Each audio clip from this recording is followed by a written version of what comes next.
And the task was if 6 cats can kill 6 rats in 6 minutes, how many cats will need to kill 100 rats in 50 minutes?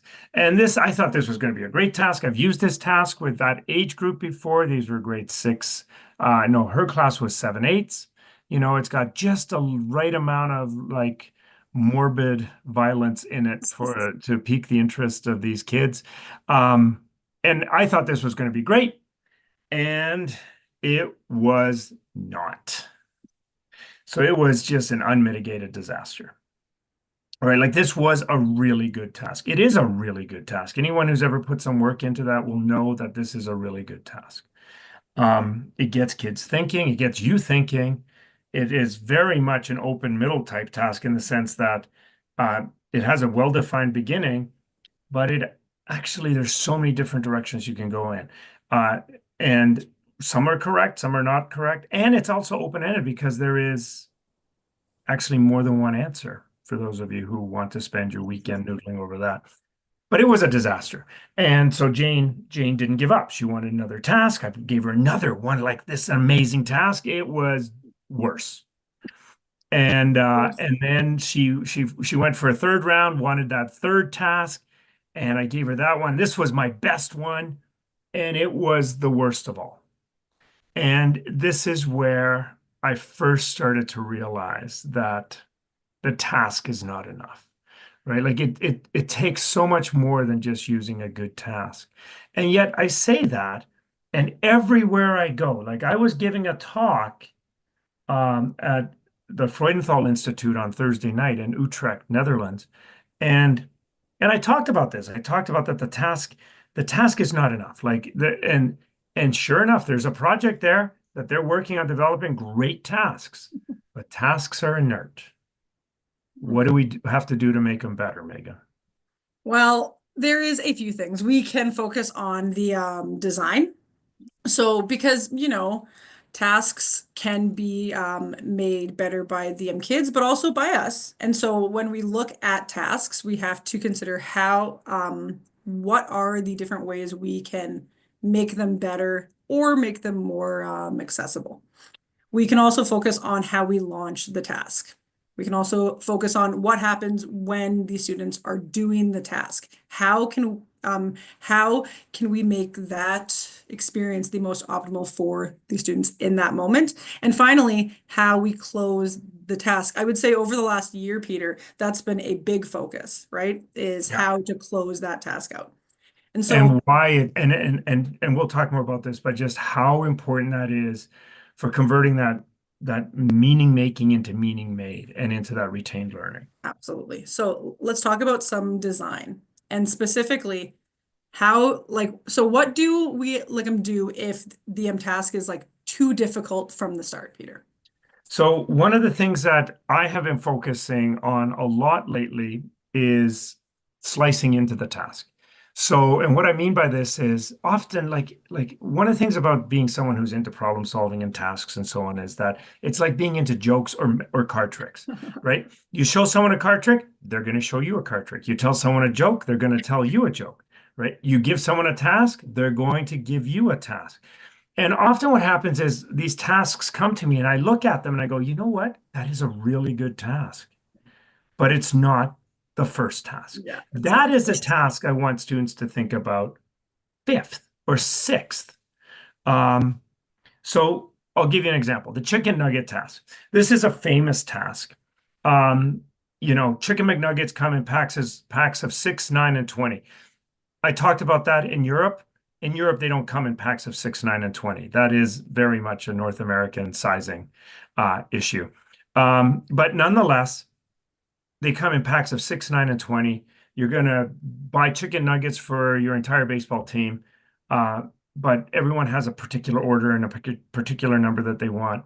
And there are some numbers that we can't make. There are some numbers we can't make. What is the largest number that we can't make with 6, 9s, and 20s?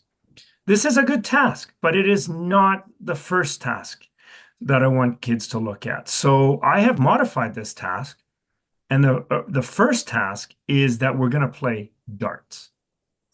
And we have a dartboard, and this dartboard has, to begin with, only 2 rings on it.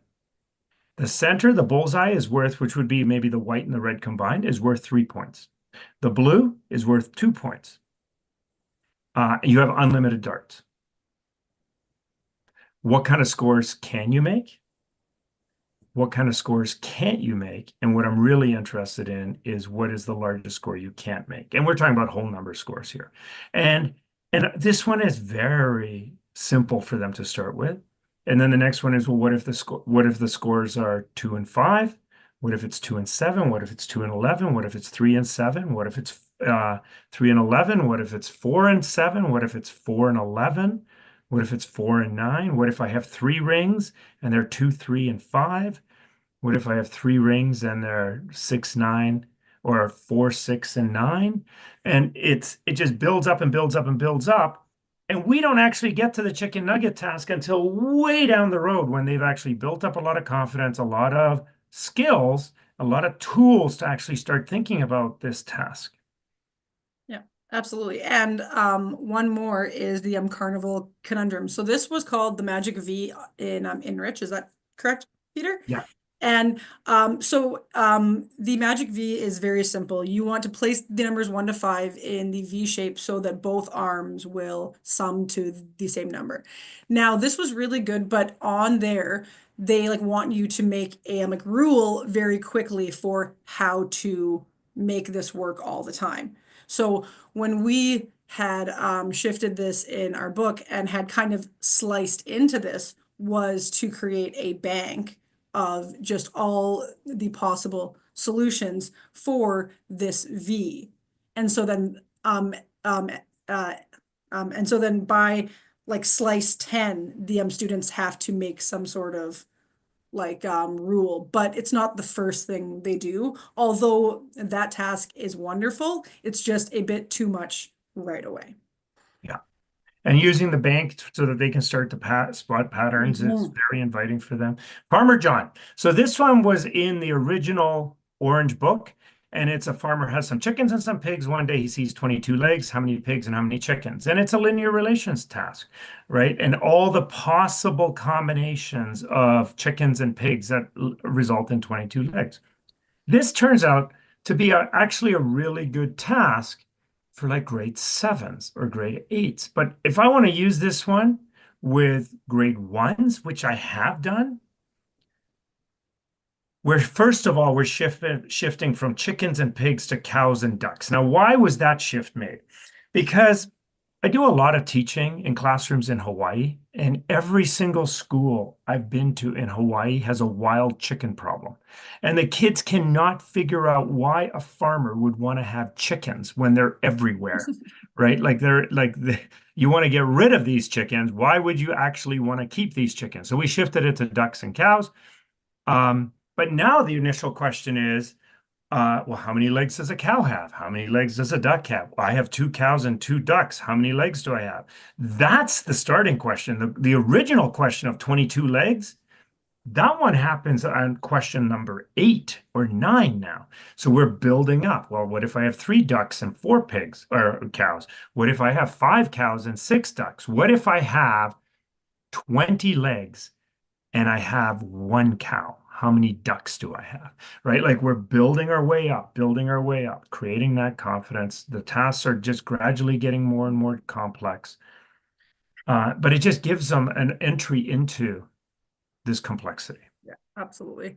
And this was my cats and rats story, I would say, Peter, because I had this great idea of, okay, my son and I were listening to music last night, and my son wanted to know how far into each song we were, and so then I would be like, oh yeah, we are I'm half done, I'm quarter done, and then finally he really, really wanted me, my son Jacob, to him tell me, no, Mom, I want to know exactly how far are we into this task.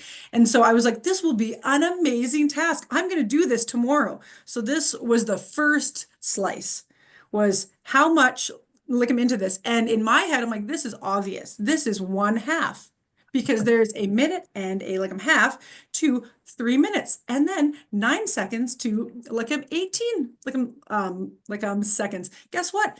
Kids don't know how many seconds are in a minute. My grade 4 students were so lost, so confused, and I was like, "What, guys? Like, what do you mean?" And so then I had to slice into it by starting with this 30 seconds to 1 minute. And then students had some time to realize, oh, 60 seconds is 1 minute. And so then I think we do like 7 slices like this, where it's just 1 minute, because those kids need confidence in just like I'm understanding what is 1 minute, and then like I'm 2 minutes. And then from there, we can go back to here. But it took us a long time to get here. And all I thought was, oof, did I ever bomb that lesson? When I did that, I was like, this is a tough first slice. Okay, no problem. So, and one of the things that's so important here is this idea that it's not the task that is the No. problem. It is how we set the students up to get to the task. So tell us about the more money, more problems. Okay, well, same thing. And this one I would say I was a bit smarter with, because I had fixed the problem before I had tried it, but I was hoping to get the students to I'm here to say, once again, my son is in the entire green book, by the way. Like, my two sons are heavily prominent in that book. So how much money does Jakester have if he has some dimes and some nickels? And once again, this was fine, and this was a great task, but shocker, my grade 1, 2 students didn't know how much dimes and nickels were worth. So we actually started with, okay, wait, he has 3 nickels, and then drawing out 5, 5, 5, so that those students had some time to familiarize themselves with the different money, but also to be able to start slow so that they could go very, very fast. But it was not perfect right off the hop at all. But by then they could get to this very comfortably. Yeah. And then And we the had, tax collector, which has become sort of a famous task now, is the original statement of the original task. The way it's stated in the Orange Book with the tax collector is about 12 envelopes. The original task, which I lifted from the New York Times from a column that Dan Finkel used to write for, and was actually the task with 24 checks was the opener, and then the second one was 48 checks. And it is a monumentally complex task when you start with 24. You haven't built up a repertoire of any of the ideas. Going to 48 is even more tricky. We start with 12. yeah, nice and Right? easy. It starts with 12. We go to 18, and then we hit 24. Right. And I've never gotten all the way up to 48 with a class. We've gotten to as far as 30, but it's just coming in at 12, and 12 seems to be just about the right number to start with. I think so. Yeah. And So you the task, we just have to slice our way into it. yeah. And but sometimes we have to slice out of a task, which is kind of weird to think about, but sometimes the very first task is actually a great first task, but you need to figure out a way to Yeah. get out of that. And how do we build off of those extensions and then make And it a bit better? right. And this is so important because one of the hard and fast rules in a thinking classroom is that nobody ever gets to be done. And when Mhm. you come in with a rich task, like for example, let's talk about the next door number task. So the next door numbers was a task that was included in the original BTC books. And it's a great task, right? For primary kids, the task is we have the numbers 1 to 10 always live on the number line next to each other. And we personify these, and they're siblings. Yeah. And when they go home, they don't want to and go into their house. They don't want their bedrooms to be next to each other if they're next to each other on the number line. So 2 doesn't like 3. So 2 doesn't want to be next to 3 when they're in their house. Mhm. And it's a great task. The kids really love it. And it's a rich task in the sense that there's a lot that can be done with it. And we kind of slice our way through it in the sense that they don't want to be next to each other. And then when they got that, they also don't want to be above each other. And then it's like, did I forget? They really don't even want their corners touching. Nowhere like And close. yeah, so it's like, and then some groups get through that. And what do? We've had to start giving them, oh, it's moving day. They're moving to a new house. What will it look like in this house? And now there's a whole progression of these next door or these house configurations that the kids can engage in. All Yes. right. And okay, so this is one of the tasks that I'm thinking about, because when I was making, or when we were making the MK to 5 book, I really wanted to have something about adding sums to odd and even numbers. And so we started off with just basically what kinds of numbers would we have to that could add to an even sum. And when I sat down with Peter, this was like a year and a half ago, you were like, this is great, but where will this go? And I'm like, oh, that's a good question. And that is a good question. And where will it? Okay. And so then we figured out that we can push it towards, well, taking the sum to figure out what could the two potential add-ins be. Would they be two odds, two evens, or an odd and an even? And once again, it is really great for kids to understand what sums certain add-ins will make. But however, we do want them to go further, but also we really, really, really can't let kids get done. My students know that I will be on my deathbed before they will sit down in my class. I will be scribing out new things, like, yeah, dead before I They're let not them done. sit They're down. not done. Absolutely. And it was this, and the color boxes was very similar to the next door numbers. Again, a really great task, right? There's these hints that we give the kids, and they got to figure out which color each of these shapes is based on the hints. And but once they're done, there isn't really anything else we can do with it, except give them another one and another one and another one and another one. So I had to create this sort of slicing out of a task, right? So we included this in the green book where it's a whole progression where they get more and more complex, but it started with a great task. That is a really good task, but now how do we keep going with it? Absolutely. Now here's the thing with the launch. Many people say that you only have one chance to make a first impression, and that is true, but that's also true of launching a task. You cannot rewind time. Once the students are gone, they are off to the boards. Right, Peter? It's Yeah. just there, it's happening. And so launching it is so important, because there are some things you just really, really want to make sure you get done when you're doing it. And this is, and just to add to that, like our whole purpose here is to find a task that can just get them thinking at just the right level. And when you do that, they want to get going. And you got to be ready. Like the launch has to get them going, but then you have to let them go. Mhm. Now, there's a couple of things about the launch that are super, super important. The first one is what our friend Jared Sliger refers to as backing up the train. So we need to back the train up far enough into the station that all our students can get on the train. And and and then we leave the station, and now my job as a teacher is just to keep everybody on the train, which is a lot better than pulling out of the station and leaving 1/3 of the students standing on the platform. Because now I got to manage the kids that are on the train, and I got to manage the kids who are left behind on the platform wondering what happened.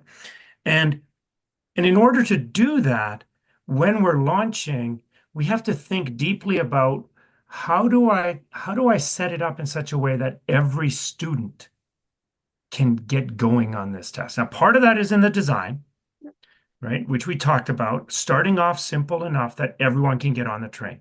And one of the things that I've been saying for a long time around this is that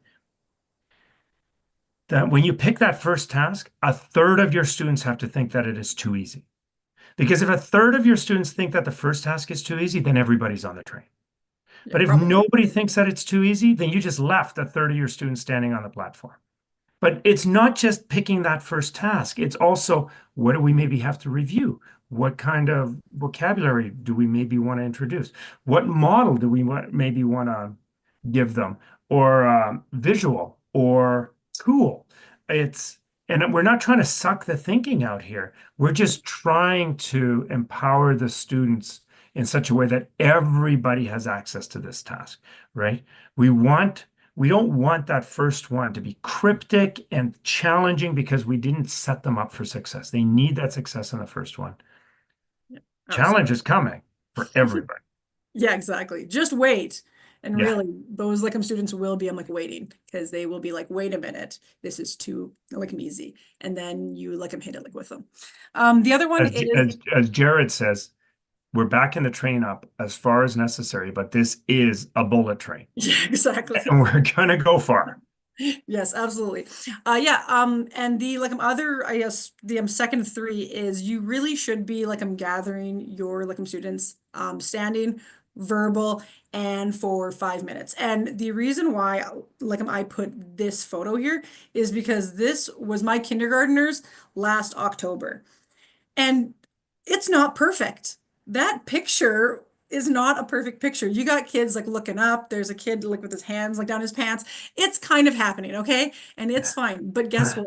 We were working on a working on a procedure. And that was the biggest thing because people tell me all the time, my kids can't stand here because they'll be touching each other and da da da da. And we have to teach kids procedures. Kids don't know how to walk in the halls in a straight line until we teach them. Kids don't know how to do really anything unless we teach them those procedures. So just like you would for carpet time or anything else, you need to do that. And for the verbal part, text is a major barrier. Cognitive load theory tells us that kids can't focus on too many things, and we want our students to be focused on the math. So we can't have them be so focused on the words on a page or on something else. We need them to just focus on that math. Yeah. And that 5 minutes is so vital. And when the kids are younger, even shorter. Like Dude, you got 2 minutes, maybe. there are so many times where I go in and do a lesson and there's teachers observing and I say, listen, you want to pay attention to the launch because you look away, you're going to miss it. And even Mhm. when I say that, half the teachers miss the launch because often my launches are less than 60 seconds, especially when the kids are little. But coming back to this idea of building routines, I spend a lot of time in primary classrooms. And early on in the year, I'm often encountering teachers who are saying, yeah, we haven't gotten to the boards yet because we haven't built routines, right? I'm still working on building routines around, we're still working on carpet time. And I said, okay, yeah, but they're good at walking down the hall, right? And to the library. And they're like, no, we haven't worked on that routine yet. And I said, right. Like the routines, just because you're working on a routine on carpet time doesn't mean that they're going to be great at the whiteboards. You got to start working at the whiteboards because that is a routine that they're going to have to learn. It doesn't Mhm. transfer one to the other. They're situated. Absolutely. Yeah, Yeah. 1000%. Oh, and the other thing about these students standing is the fact that giving the cards is way, way, way simpler if the students are already standing. Having them to go from sitting to standing from the cards is actually miserable. So that saves you also time there because that's not fun. And you've achieved the hardest part of the transition, Yes. going from sitting to standing before you give them the instructions for the task. All Exactly. right, let's talk about storytelling. Yeah. So I know, Megan, I've been in your classroom.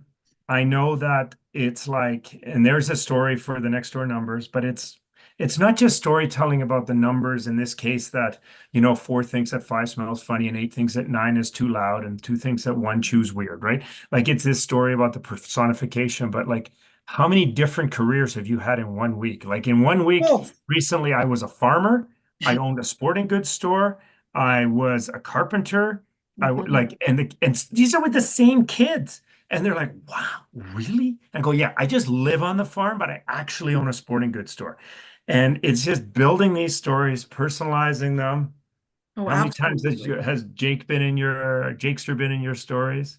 Every single time, or yeah, constantly. And like actually I think my favorite thing is when you are just talking to your like kids, because by now my 6-7s just come to the one like I'm bored, and we're just I'm talking and we're blah blah blah blah and talking about the weekend or talking about Halloween, and then finally one kid goes, wait a minute, this is a like task and you did it again. I'm like, yeah, sorry.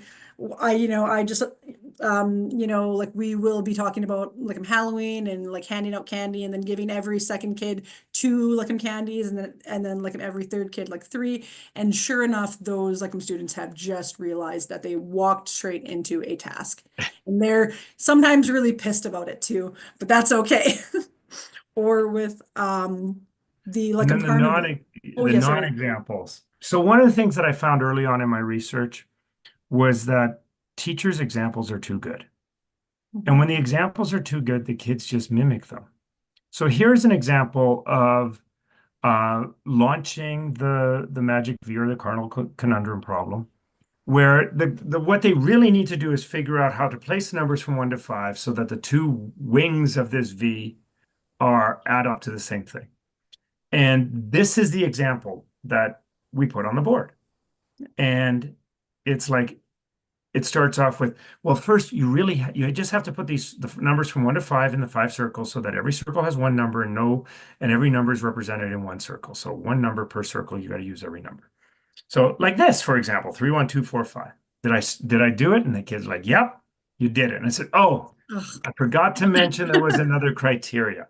What did these add up to? And what did these? Oh, I need to do it in such a way that these numbers add up to the same thing.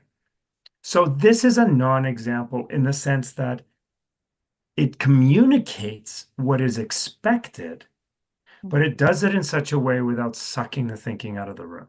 Yeah, exactly. And that's the same when we think about the tax collector, right? Yeah. The best part about doing the tax collector is when the students collectively get it wrong. It's the Yes. best part of it. Hands down, it's my favorite part, is getting Yeah. kids to be like, wait, what? And I was like, oh, I forgot to tell you that I'm going to take like this, and this.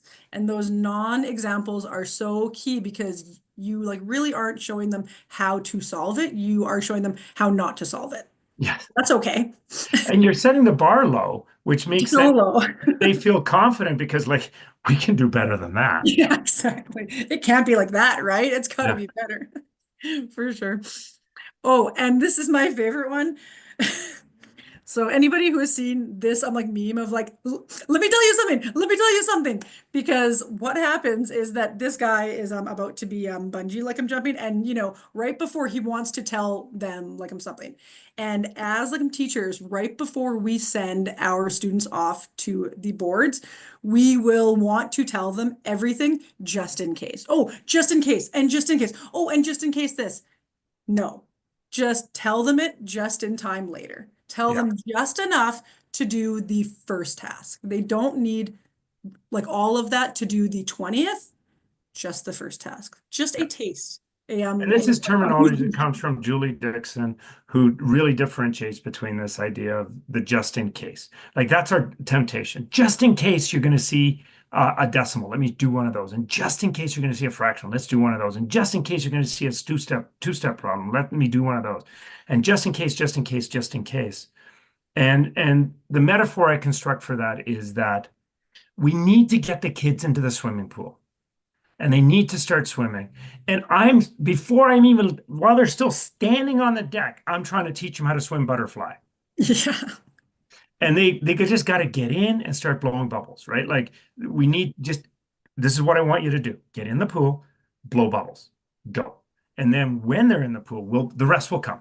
But Yeah. it's like, no, the just in case is like, well, hold on. Just in case you have to swim butterfly. Yeah. Let Come me back, show come you how back, to come do back. it. Yeah. Oh, for sure. And then we of course have the body. So you have a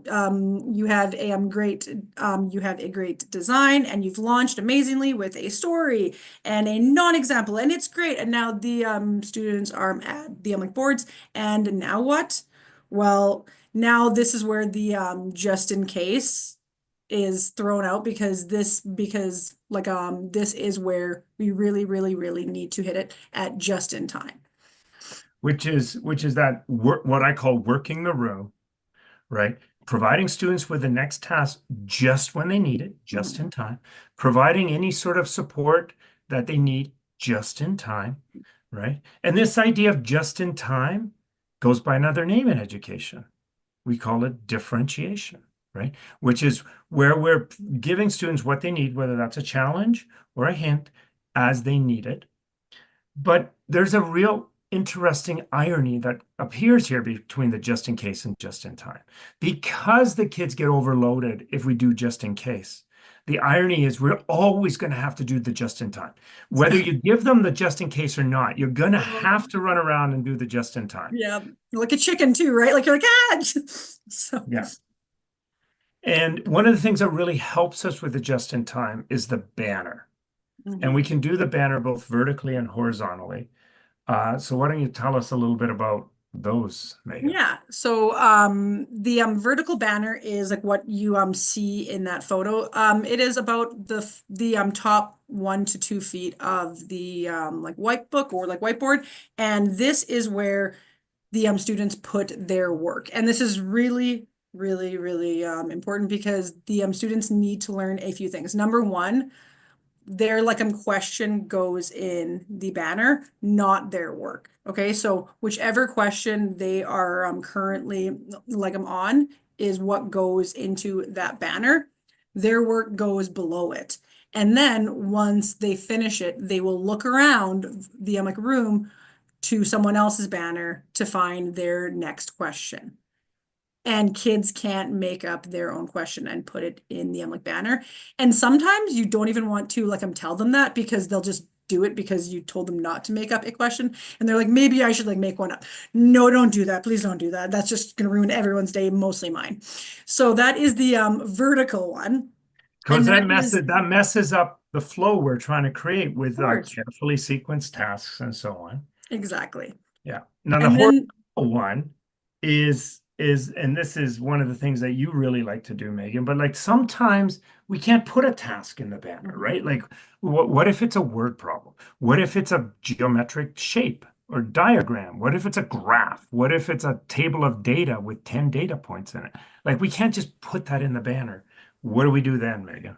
well, so there's like a few things. Early on, I'd say 2 years ago, I would have been holding on to 45,000 papers and be like, and like you're here and you're here, and I'd be like just holding so many papers and so many like slips, which was not great. So what I have or like what we have started to do is just having like 3 piles of just whichever question they are like I'm on. And this works really well for me in my kindergarten like room when the banner they can't do it because they don't have the tracking skills to look at someone else's banner and copy it like them anyways. So those piles really become really necessary the younger the students are. And but the one important part is that there are really like I'm only ever 3 piles. And so what happens when those like students finish the one on the like left, well, I take it and then put another one on the right. And then from there, the students keep coming back. And I will like I'm tell you, my students in kindergarten have already been so successful like with like this already just because Yeah. there is a feeling of like independence in the younger grades when they can kind of push their learning forward and then feeling confident to do that because they don't And I've get a done it lot. in grade 10 and grade 12 classroom, right? Like it works great there. We did it in a calculus classroom in Regina last October, Yeah. right? And it was three, and it's always 3 piles because and it's a 3 piles that's moving, constantly moving. And what that does is it prevents them from being overwhelmed by seeing the whole list. Mhm. It also prevents them from seeing the finish line, which makes them rush and focus on getting it done. Um, and it just kind of keeps them in that moment. But what if not everybody is in that space, right? Like, what if there's some that are way ahead or some that are falling behind? This is where we get to managing the bookends. So for the horizontal banner, for example, let's say there's a group that's beyond those three. Well, I'll give them that task personally. Here you go. Here's your next one, right? And what if there's a group that's behind so that their next task isn't even in that pile of three? Well, I'm giving them that one personally. And what that does is allows them to stay present without being overwhelmed and without having to compromise the integrity of everybody else's experience just because we have some outlier behaviors going on here. And that happens pretty much all the time. So it's managing the bookends, the middle takes care of itself. Now, you have a story from this week about exactly how you were doing that with the vertical banner. Oh yes, yeah. So I was doing.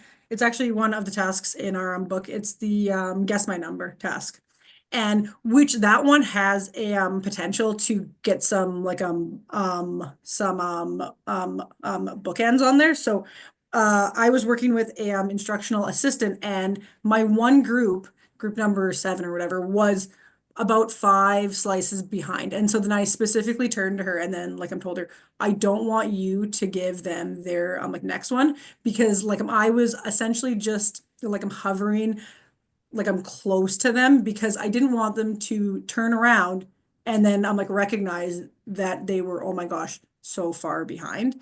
And so I was personally making sure that when they were getting close, I would be there to give them their like next one. And that is really, really, really necessary because you don't Yeah. want kids to turn around and just be like, oh gosh, I'm so far Yeah. behind, right? Like And and sometimes what I do when I'm in a classroom where that happens is I'll give them on their personally give them the next one, and then I'll say, "Psst, don't tell anyone, but here's the next one after that," and I'll yeah, put it down low on the board, and it's like, and that just keeps her eyes on the board, keeps them present.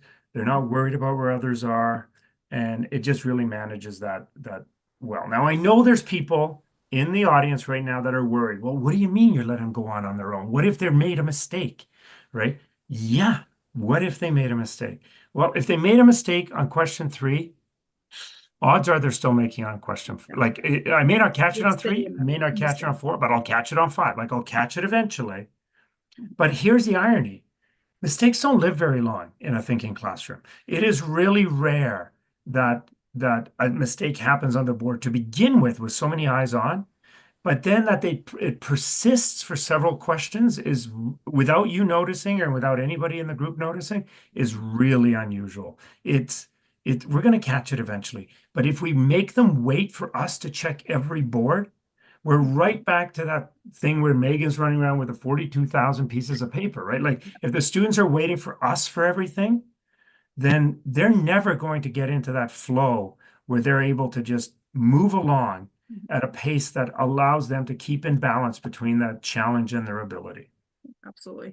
And the final like one is the like bank, which is quite a bit of fun. And so this is the Carnival Conundrum or the Magic V. And so then these are I think this is in Regina too, like last year. This is with That looks Kyle. like my writing. It might be like you're writing. I think like this was with Kyle, wasn't it? And I this think was it was. when, yeah. And so then these are grade 6, 7 students doing a bank. And the bank is really, really great if you want students to see a pattern. If you want them to start to like notice something, you want them to create a bank because even though kids like that things are erasable on these boards, they tend to erase a lot, right? So they're like write, erase. And so when we do want them to like notice patterns, we want them to create a bank. And really it's just 1/2 a foot, 1 foot on the like left-hand side, and it just goes straight down. And the cool thing is that I did the Carnival Conundrum with grade 3s about a month ago, and 2 weeks ago, I found students making a bank for a different task, which I was like, that's so cool how those students found so much value in the bank 1 month ago to then like use it 2 weeks later. Yeah. I thought that's really interesting. And as soon as they start to realize that this is something I need to look for a pattern in, they need to start sort of storing things. And it's not just the answer that they're storing. Rarely does the pattern appear just in the answer. It's the question and the answer. Sometimes it's even a little bit of the work, but just about locking those things in down the left-hand side or the right-hand side in such a way that they can go back and look for patterns. Um, and they like it. They like using the I bank. love it. Yeah, Yeah. we do. So everything is wonderful, and now we have to close out the lesson, Peter. Or do we just, or do Oh, we yeah. just, No, I'm like, the not? bell take care of that. Yeah, it's fine. The bell's done. We're done. Okay, bye guys. No. Closing the lesson is becoming increasingly important. And if you've listened to any of the podcasts of late where I talk about this, we spend a third of the lesson in the closing. The closing is where we help students turn their meaning making that's been happening at the whiteboards into meaning made and turning it into that retained learning that they can take with them as they walk out of the classroom. It is vital, right? Like they're working at the whiteboards. It's great. They're having a good time. They laugh, they cry, it becomes part of them. But their ideas are kind of chaotic. They have ideas, but the ideas haven't reified yet, right? They haven't come home to roost and really solidify into structures that they can really hold on to and retain. And we need to help them do that. And there's three ways that we help them do that in the closing of the lesson. One is consolidation. The second one is note to your future forgetful self. And the third one is check your understanding questions. We're going to talk about each of these, but we're going to start with consolidation. Yeah. And well, I'm like, yes, and there are actually three kinds of consolidation. So there are like conversations, which are really good for like big ideas. There's a teacher like scribe, like which is like you having the marker at a like whiteboard, or there is guided gallery walks, which are really good for divergent tasks. And we will spend more time with like each of them. So conversations. This is good if we are trying to get like one big thing. So let's say we want the students to recognize um, like when you're using subtraction in the like younger grades, you want the kids to recognize that like the like larger number has to be going first before the like smaller like number. And maybe like that's the big idea. You don't always necessarily have to put that on the boards for them to see that. You could just talk about it and be like, okay, guys, I've got 22 Pokemon cards and my sister has 38 Pokemon cards. How many more Pokemon cards do I have than her? And they'll say, wait a minute, you don't. And you're like, oh, okay, well then what do you mean? And then they kind of bring that out with that like conversation piece of like, well, no, because she has more. And I'm like, okay, does that matter? Yeah, it does matter. I'm like, okay, why does that matter? And then like we can talk about those things more in depth, but we don't need to have something written down. And I do think sometimes we're so excited to write things on the like whiteboard because we see the kids for 40 minutes and then we're like, I want to do it too. No, just talk to your kids. Just And this discuss. is, and there's something here that's really, really important. So, for example, I do it. By the way, when building thinking classrooms makes a jump to humanities, this is often how a lesson is closed in conversation. I use it with tax collector. I use it with a lot of different things. Tax collector in particular, uh, where we go, okay, you're going to do 1 to 30 in your head. So sometimes it's good for mental math, but for me, it's not about that so much as it is just tell me what the first number should be. And now let's talk about why that number should be a prime number, right? And it's like, well, why does it have to be prime? And we have all these conversations about it. One of the things that's become increasingly clear as I work in more and more and more classrooms is that one of the things that I've recognized in the classrooms where I did the research is pervasive all over the world. And that is that students are very fixated on answers Yes. and we want them to fixate on process, right? Like Mhm. we really want them to focus on the process, not the product. And the problem is that when we write on the board all the time, is that they're looking for the product, right? It's about that's the answer. Mhm. Whereas when we're having this conversation, we can really keep it in that process structure. Yeah, absolutely. Now sometimes we will want to focus more on those convergent, those like thin slicey kind of tasks. And for that, we want to have a teacher scribe. And this one is I would say this one will be the most common you will use in your math class, just because it will be the one that you are doing most often. But the good thing, like is that it's very quick. It's what, like 5 minutes, like computer, like if that, right? Easy. It's so Yeah. fast. And all you have to do is just put three questions on the board and then tell the students, hey, you know what? I have put some questions on the board similar to the ones that we have just done, but I think I might have put them in the wrong like order. Could you tell me what the correct order should be and why? And then they turn and talk. And when I tell you, and actually this should be like its own thing, the turn and talk is such an important thing. Oh It yeah. is it is probably in consolidation when I started to do that, it changed the game. Yeah. The turn and talk allows students to give many people's responses, not just theirs. Yeah. So important. And I swear 50% of everything I want to achieve in the lesson happens in that conversation. Oh, easily.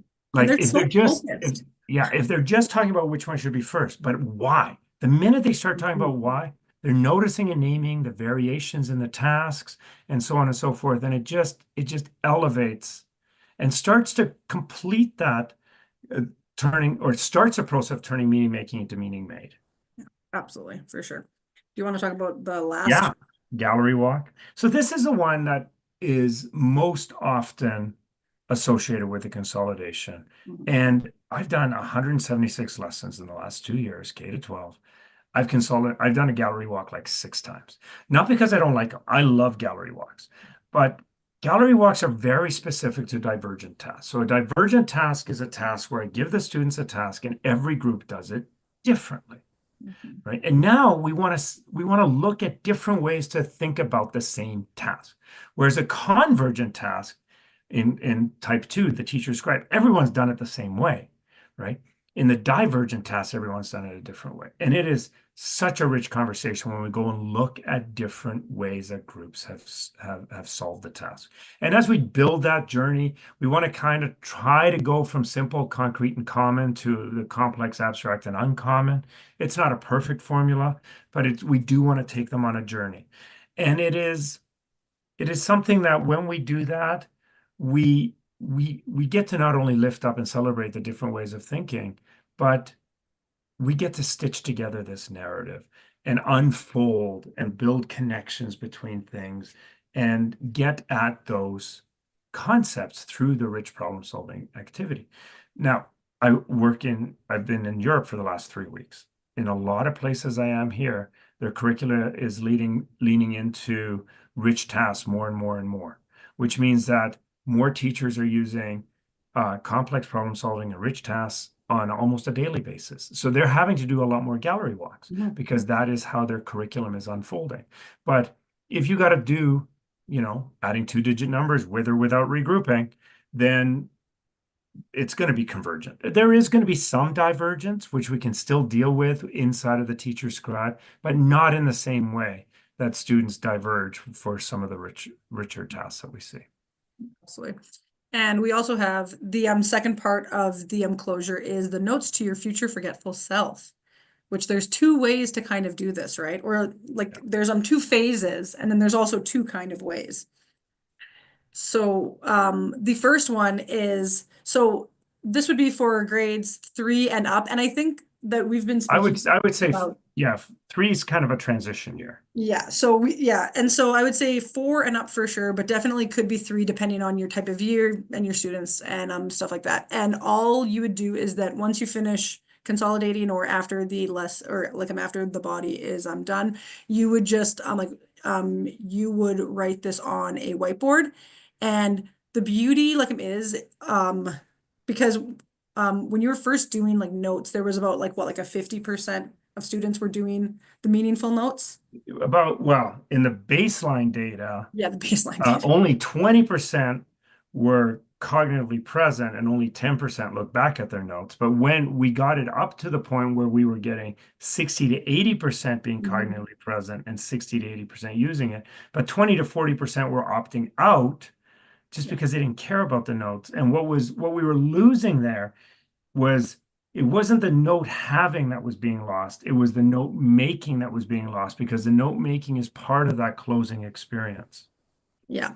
Yes. And then so then once you like write this on a whiteboard, like every single student goes back to their original board and then does this together. And they can have as many markers as they want. Is that still true of Yep. notes? Yes. Oh So yeah. And they can color have. makes them so excited. Oh yes, well, like which is so good because I remember the first time I let my 6/7s have 3 like markers, they almost died because some of them have been with me for 3 years and they were like, "What? I can have that?" I'm like, "Yes, you can." They were like so happy. However, the really necessary part about this is the fact that within these 4 quadrants, every single student can have some record of their notes. So in the first example, this is a basic fill in the blanks.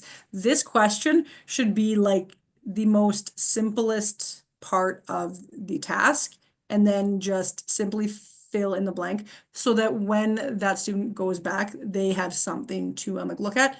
And then And it provides that structure that we want them to yes, retain when they yes. look back at those notes. Absolutely. And then the second example is the students can choose how they want to solve it, which is really good to have that second one, because having that choice within those notes is really important. Although we did give them a structure in the first example, we do allow them to use any structure after that. And then the third one is a choose your own question.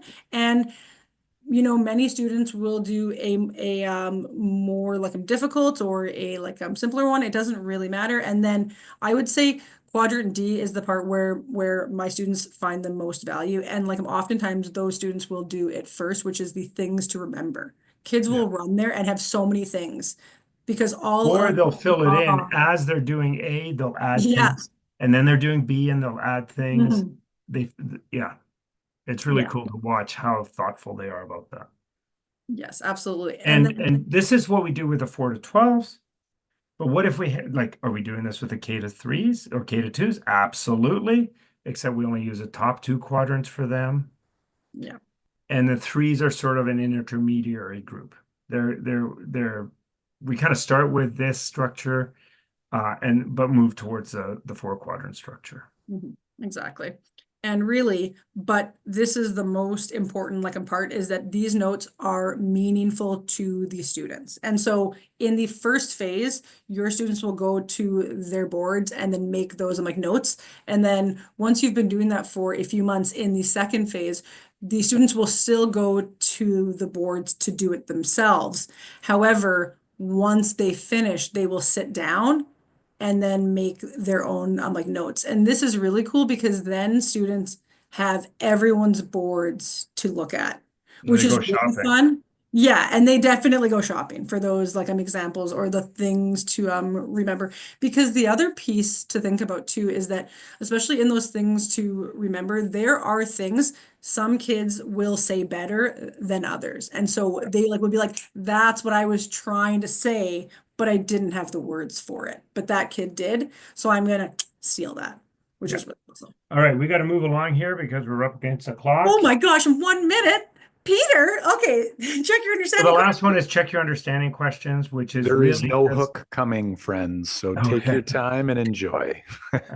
We were having So too we much fun, have Patty. organizing those check your understanding questions in the mild, medium, spicy. This is where the students will sit down and work individually.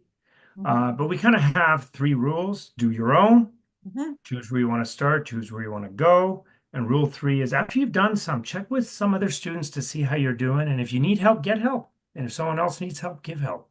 But this is that opportunity for them to sit down and just see if they can do it on their own. It also is a great opportunity for us to walk around and really zero in on those kids that we had some suspicions maybe weren't quite connecting all the dots. Often we're surprised they are.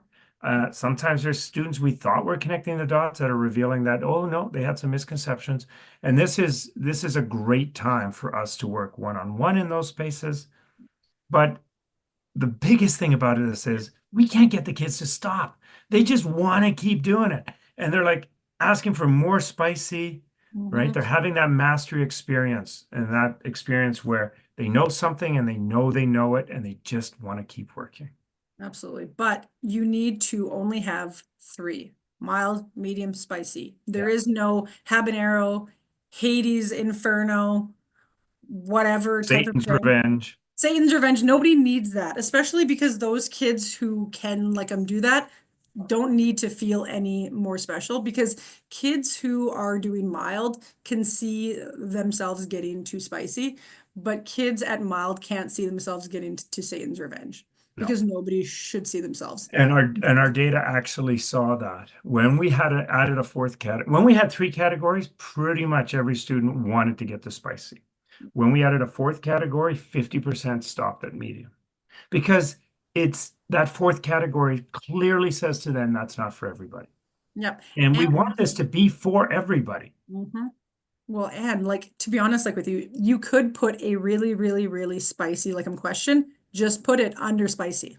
Yeah, Who it's still cares? called Just spicy. don't like label it something else. You can There's still put lessons some where I ingredients. have, there's lessons where I finish where I have 3 mild, 3 medium. And by the time the lesson's over, we got 12 spicy ones and the kids are following me around with a clipboard. And these are grade 8s, like wanting more spicy, Yeah, exactly. additional spicy. Additional All spice. right. Yeah. All So how right. do we put all this together? So what we've talked about is this is basically what we've been talking about, right? There's the launch. And that's super important to tell your story, to back up the train, to do just in time. Just get them going, right? You got those 5 minutes. You got to get them on their feet. Try to avoid the text as much as possible. Then we get them into the body, and we're doing all the just in time stuff as we're working the room.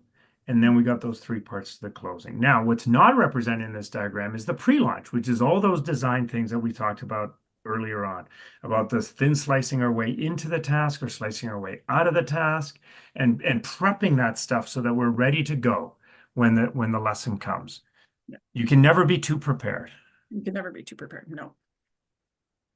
And for like anybody who is just like I'm starting, this is the progression to start building your own thinking classroom. You shouldn't do like everything all at like once. You should not just be doing check your understanding questions and then that's it. There's a progression and like that's it is the 4 toolkits. But one of the things that's important here to notice is that the sequence of practices in the lesson structure is different than the sequence of the tasks in Yes. the developmental Yeah, framework. absolutely. If you want more information, There's a website. yeah, and there are some books.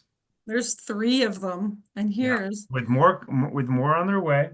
more to come. Yeah, And and there's podcasts. and there are many podcasts that dedicate a session to building thinking classrooms, but there's only one podcast that dedicates every session to building thinking classrooms, and that's Think Thank Thunk, hosted by Kyle Webb, Dean Benjamin, and me. It's it's like, what was it? It was the most listened to education podcast in Denmark and like the 4th Yes. most listened to education podcast in Australia. Like, this is going worldwide. Yes, yes, absolutely. And there are tasks. Me and Kyle Webb, about 4 years ago, we tagged about 800 plus tasks for the K to 12. So you can look at that. It's just tasks.kylewebb.ca. Pretty simple. And please stay connected. There's our emails, Twitter, Facebook, Instagram. And thank you. Thanks, everybody. Thanks, guys. Have a great rest of the summit and a great rest of your Saturday. Yeah, enjoy everything. Absolutely. Absolutely. Friends, thank you so much for joining us here today. We've got some friends from another part of the country here. We're in Canada as well, Megan and I. And Peter's I shouldn't even say usually in Canada. I feel like you're very rarely in Canada these days. But right now you're in Norway and probably looking forward to getting some shut-eye. Although I know you don't like to fall into other time zones habits, and you try to stay on schedule. So I want to thank you both for taking some time on your Saturdays. And I want to thank the over 1,000 people that joined us live here today. We had 1,000 in this room, and then we had an overflow of a couple hundred over on YouTube as well, which is awesome. Lots of dedicated educators. I saw amazing questions and reflections in the chat. If you presenters would like to grab that chat, feel free to click the save button on that chat as well. And for those who are sticking around right now, we are going to be giving away a Corwin book. And guess what? The books that were just shared on the screen are published by Corwin. So if you're interested in one of the Building Thinking Classrooms books, then that is something you want to stick around for here for just a few moments. And here we go. Let me pull this back up. Just a quick reminder as well that These sessions are all going to be available for you to watch as replays, because remember, while you were in here, there were other sessions running as well. So head to that Summit site, see what it is that you're looking to snoop around for. And we also have some pre-recorded sessions that are available as well. In order to access those replays beyond this weekend, once again, you get a free ticket all weekend long. If you'd like to extend, there are some options like the option you see on the screen to extend and have access not only to the replays from this summit, but all the past summits, as well as our online courses and problem-based units that you can leverage when you're engaging in building thinking classrooms. Friends, also note, certificates of attendance. Sounds like there might be a little bit of a challenge with the attendance certificate generator on the website. Never fear, we have a solution for you that will be coming on Monday. So stand by for that. Don't worry about emailing us and letting us know. We definitely know there is something not right with the attendance generator at this time. So no sweat. We will take care of that as the weekend goes on. And finally, the last but not least thing that we want to share here is giving away a book for one of you wonderful people. Peter, is it going to be you, or Megan? Is it going to be you who's going to reach through that chat, try to pick someone who either maybe had a great comment, something that resonated, maybe it's a question, and you want to give them the gift of a Corwin book. Are you going to do it, Peter, or am I? Is this on me now? My chat like froze, by the way. Uh-oh, that might make it hard. Peter is muted though, so I see him. I'm reading his lips. Yeah, I'm here. And there he Yes, is. well, There he is. Okay. So, Oh, hold on. Actually, no. Brianna H. Who is that? oh, you got it. Awesome, Megan.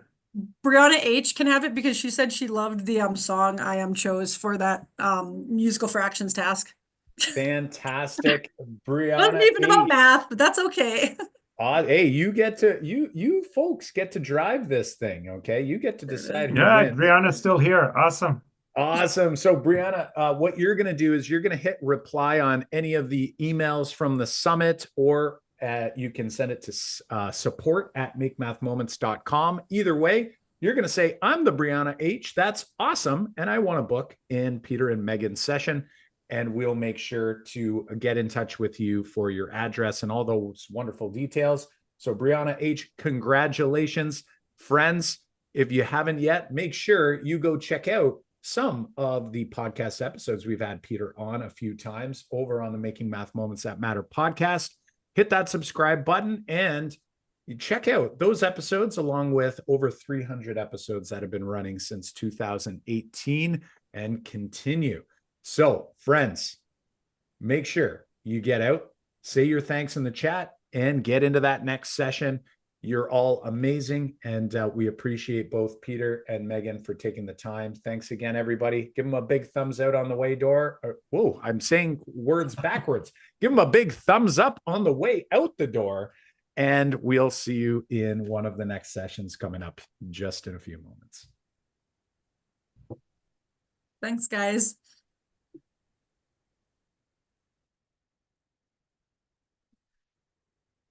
All right.